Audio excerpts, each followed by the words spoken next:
Hello दोस्तों, आप सभी को हमारी तरफ से वंदन अभिनंदन। तो दोस्तों, आज हम पहुँचे मणियाहू सराय कालीदास, जहाँ पर बाबा जय गुरुदेव का कार्यक्रम चल रहा है। दोस्तों, जैसा लगे कमेंट बॉक्स में लिखना ना भूलें। आप सब जो है मेरे किराए के मकान में बैठा करके और मालिक की भक्ति करके समय रहते अपनी जीवात्मा को जगा लेना, अपनी जीवात्मा का कल्याण करा लेना। अरे मैंने कुछ समय के लिए तुम सबको ये किराए का मकान दिया है, और जब समय पूरा होगा तो मैं अपने सिपाहियों को ऊपर से भेजूंगा, और उस समय पर तुम मेरे किराए के मकान को खाली कर देना। लेकिन इतना ध्यान रखना, जैसा साफ सुथरा मैंने तुमको ये किराए का मकान दिया है, वैसा ही साफ सुथरा तुम मुझको वापस लौटाना। लेकिन इस किराए के मकान में बैठ करके इन्होंने बुरे खोटे पाप कर्म कर डाले।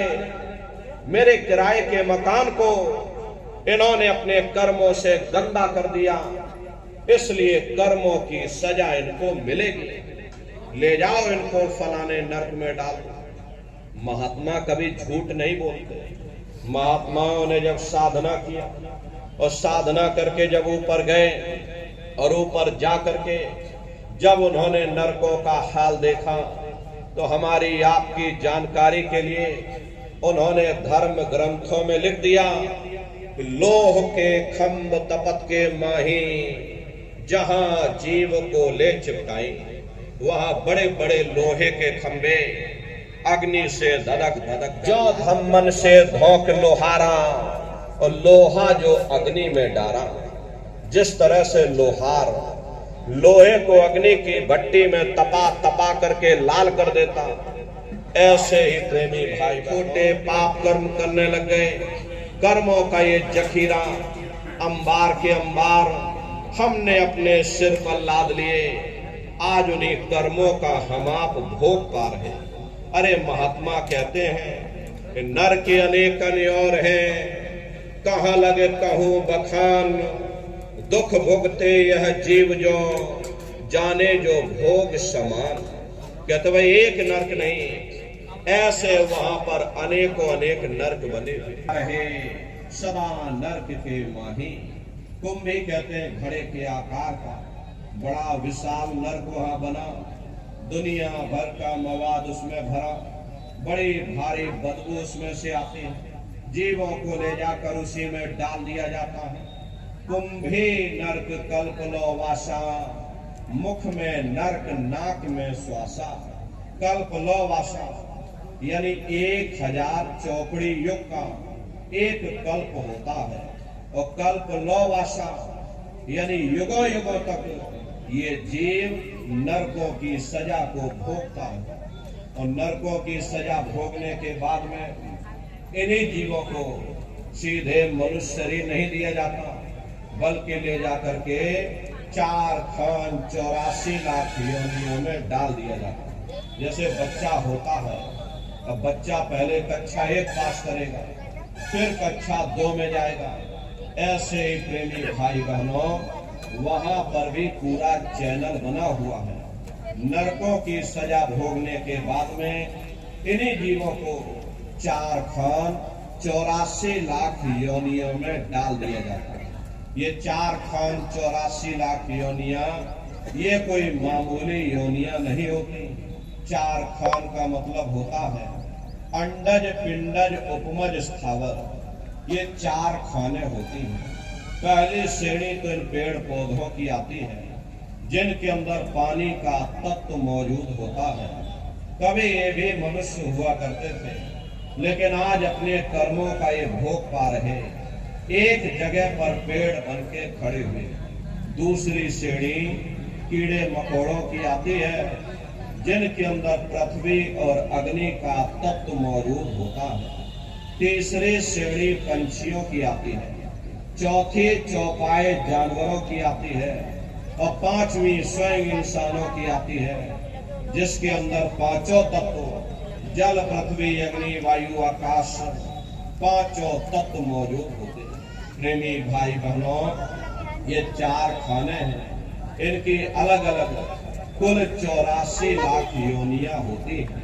अब आप पेड़ पौधों को ही देखिए तो आम का पेड़ अलग है, नीम का पेड़ अलग है, पीपल का पेड़ अलग है। ऐसे अलग अलग प्रजातियों के कीड़े मकोड़े, अलग अलग प्रजातियों के पशु और पंछी, कुल मिलाकर के 84 लाख योनियां हैं। हम दुनिया के जीव नरकों की सजा भोगने के बाद में इन्हीं 84 लाख योनियों में डाल दिए जाते हैं। अरे मामूली कष्ट नहीं होता। हमको आपको देखो गर्मी लग गई तो हम लोग छाया में आ गए, सर्दी लग गई तो कंबल रजाई ओढ़ ली, भूख लग गई तो भोजन कर लिया, बीमार हो गए तो अस्पतालों में चले गए, अपना अपना इलाज करवा लिया। लेकिन देखो इन जानवरों को, क्या गर्मी, क्या सर्दी और क्या बरसात, एक एक रोटी के टुकड़े के लिए बेचारे दर बदर रोड पर भटकते रहते। किसी का हाथ कट गया, किसी का पैर कट गया, किसी को आपने जीते जी काट डाला, मुर्गी की पकड़ करके गर्दनी घुमा डाली। अरे उनको भी दर्द होता है, उनको भी तकलीफ होती है, लेकिन वे बेचारे बेजुबान हैं, कुछ बोल नहीं पाते, कुछ बता नहीं पाते। हम लोगों के अंदर ये जुबान है, हम लोग बोल बता देते हैं, वे सिर्फ रोते और चिल्लाते रहते हैं। अरे कौन उनकी पुकार सुनने वाला, कौन उनकी दर्द भरी आवाज को सुनने वाला, कौन सी अदालत में जाकर के वे बेचारे दरवाजा खटखटाएं, या कौन मजिस्ट्रेट उनकी फरियाद को सुनेगा। प्रेमी भाई बहनों, कोई सुनने वाला नहीं है। अरे कई जन्म भय कीट पतंगा, कई जन्म भय मीन कुरंगा, कई जन्म पंखी सर कोयो, कई जन्म है वर वृक्ष जोयो, मिल जगदीश मिलन की बरिया, चिरंकार यह देश सजरिया। करोड़ों करोड़ युगों से हम आप नरकों की सजा भोगने के बाद में फिर कभी कीड़े पतंगों की योनि में डाल दिए जाते, कभी पेड़ पौधों की योनि में डाल दिए जाते, तो कभी हम लोगों को अपने अपने कर्मानुसार पशु और पंछियों की योनि में डाल दिया जाता है। कृष्ण भगवान ने उद्धव से कहा कि हे उद्धव, ये जो तुम चीता देख रहे हो, ये कई बार इंद्र बन चुका। प्रेमी भाई बहनों, जब स्वर्गों का राजा इंद्र वे अपने कर्मों के कारण चीता बन सकता है, तो हम दुनिया के जीवों का क्या हाल होगा, हम लोग कभी उस पर विचार नहीं करते। धृतराष्ट्र ने कृष्ण भगवान से पूछा, 100 जन्मों में कोई ऐसा कर्म नहीं किया जिससे कि मैं अंधा हो। कृष्ण भगवान ने सिर पर हाथ रख करके कहा कि जरा और पीछे जा करके देखो। देखा तो 106 जन्म का कर्म निकला। प्रेमी भाई बहनों, ये कर्मों का बड़ा पेचीदा संसार है। यहाँ तुम जैसा कर्म करोगे वैसा फल तुमको मिलेगा। कर्म भूत सब जग को लागा, रिया से बचे नहीं कोई जागा। कर्मों का ये भूत सारे संसार के जीवों को लगा हुआ है। कर्मों के वशीभूत हो करके ये मनुष्य बार बार जन्म लेता और मरता है, नरकों की सजा को भोगता है, और कर्मों के ही कारण ये जीव 4 खान 84 लाख योनियों में भटकता है। प्रेमी भाई बहनों, 84 लाख योनियों की सबसे जो आखिरी योनि होती है, बैल पुरुष का रूप लेते हैं। ये 84 लाख योनियों की सबसे आखिरी योनि यानी कि अंतिम पायदान होता है। उसके बाद तब जाकर के हम लोगों को दोबारा फिर से मनुष्य शरीर प्राप्त होता है। इसीलिए कहा गया कि बड़े भाग्य मानुष तन पाया, कोट जन्म भटका जब खाया। कोटान कोट जन्म जन्मांतरों तक अलग अलग योनियों में भटकने के बाद में तब बड़े सौभाग्य से तुम लोगों को ये मनुष्य शरीर प्राप्त हुआ है।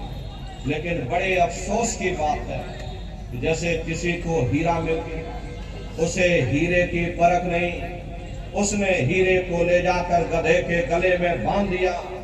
ठीक उसी प्रकार से ये मनुष्य शरीर उत्तम से उत्तम है, लेकिन इंसान इसकी कद्र नहीं करता। खाने पीने सो इसरत मोह ममता में अपने कीमती समय को और सौ की पूंजी को बर्बाद कर देता। रात गवायो सोए के, दिवस गवायो खाए, हीरा जन्म मोल था और कौड़ी बदले जाए। भगवान राम ने कहा कि बड़े भाग्यमान स्तन पाया, सुर दुर्लभ सद ग्रंथ ही गाया।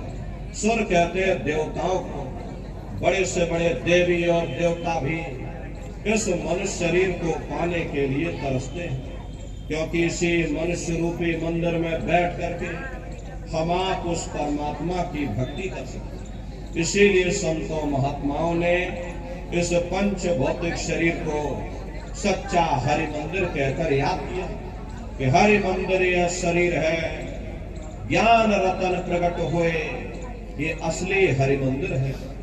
जब भी वो परमात्मा मिलेगा इसी हरि मंदिर के अंदर मिलेगा। इसी पंच भौतिक शरीर को ईसा मसीह साहब ने टेम्पल ऑफ लिविंग गॉड यानी जिंदा ईश्वर का मंदिर कहा।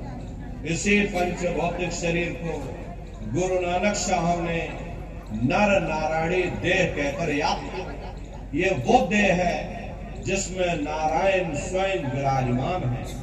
अरे वो नारायण जब भी मिलेंगे तुम्हें तुम्हारे अंदर मिलेंगे। यही कबीर साहब ने कहा कि जो तिल माही तेल है, जो चकमक में आग, और तेरा साईं तुझ में, और जाग सके तो जाग। जैसे तिल में तेल होता है, पत्थर में अग्नि होती है, ठीक उसी तरह से वो मालिक हर एक के घट घट में, हर एक के वजूद के अंदर बैठा हुआ। प्रेमी भाई बहनों, आप सभी लोग बुद्धिमान हो, पढ़े लिखे लोग हो, अपनी अपनी बुद्धि से स्वयं विचार करिए कि जब उस परमात्मा ने हर इंसान को एक जैसा बनाया, आँख, कान, नाक, मुंह, हाथ, पांव एक जैसे दिए, तो हम आप ये कैसे सोच सकते हैं कि उसने हिंदुओं के लिए अपने मिलने का कोई और रास्ता बनाया होगा, या मुसलमान, सिख या ईसाइयों के लिए अपने मिलने का कोई और रास्ता। अरे कस्तूरी कुंडल बसे, मृग धूड़े बन माही, ऐसे घट घट राम है, दुनिया देखे न। जैसे हिरण कस्तूरी की खुशबू बाहर जंगलों में ढूंढता फिरता, हालांकि वो खुशबू उसके नाभि से हो करके आती है। वही हाल हम जीवों का है। हम दुनिया के जीव भी उस परमात्मा की खोज बाहर इस जड़ संसार में कर रहे हैं, लेकिन महात्मा समझाते हैं कि भाई मोकू कहां ढूंढे रे बंदे। अरे मैं तो तेरे पास में, ना तीरथ में ना मूरत में, मैं तो हूं विश्वास में। ना मैं तीरथ में मिलूंगा, ना मैं मूरत में मिलूंगा, ना मैं अन्य किसी कर्म कांड में मिलूंगा, ना मैं ग्रंथों में मिलूंगा, ना मैं पोथियों में मिलूंगा, ना ही मैं किताबों में मिलूंगा। चाहे सारी उम्र बैठ करके तुम किताबें पढ़ते रहो, रात दिन ढोलक मजीरा बजा बजा करके उन चौपाइयों को तुम रखते रहो। अरे मैं जब भी मिलूंगा तो मैं तुम्हारे अंदर मिलूंगा। प्रेमी भाई बहनों, बड़ी सीधी सी बात है कि अगर खाना बनाने की किताब सारी उम्र बैठ करके पढ़ते ही रहोगे कि भाई खाना ऐसे बनता है और खाना वैसे बनता है, और खाने में नमक डाला जाता है, और खाने में तेल डाला जाता है, और खाने में फिर हल्दी डाली जाती है, फिर उसमें जीरा डाला जाता है, तो कभी तुम्हारा पेट नहीं भर सकता। अरे जब तक आप खाना बनाओगे नहीं, उसे स्वयं खाओगे नहीं, कभी तुम्हारा पेट नहीं भर सकता। हम वेदों की निंदा नहीं करते, हम ग्रंथों की निंदा नहीं करते, हम गीता, कुरान और बाइबल की निंदा नहीं करते। वेद, शास्त्र, गीता, कुरान, बाइबल, जितने भी हमारे धर्म ग्रंथ हैं, चिल्ला चिल्ला करके सब यही कह रहे हैं कि भाई मनुष्य के अंदर अंड खंड ब्रह्मांड है, स्वयं वो परमात्मा तुम्हारे अंदर बैठा है। चलो अंदर चलो, अंदर चल करके उस परमात्मा का दर्शन